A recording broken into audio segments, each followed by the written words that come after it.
আগামীকাল যুব ভারতী ক্রীড়াঙ্গনে মুম্বাই সিটি এফসির বিরুদ্ধে ম্যাচ দিয়ে একাদশ আইএসএল এ অভিযান শুরু করতে চলেছে মোহনবাগান। ডুরান্ড কাপের ব্যর্থতা ভুলে নতুন উদ্যমে ট্রফি জয়ের লক্ষ্য নিয়ে মাঠে নামছে হোসে মলিনার দল। গতবার আইএসএল এ এই মুম্বাইয়ের কাছে হেরেই আইএসএল কাপ জয়ের স্বপ্নভঙ্গ হয়েছিল বাগান ব্রিগেডের।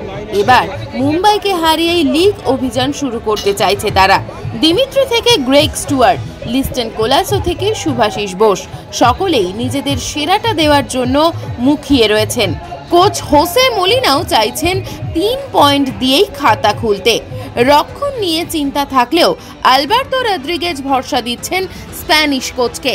পাশাপাশি দীপেন্দু বিশ্বাস, দীপক টাংরি, আশিস রায়ের মতো ফুটবলারও রয়েছে মলিনার রিজার্ভ বেঞ্চে।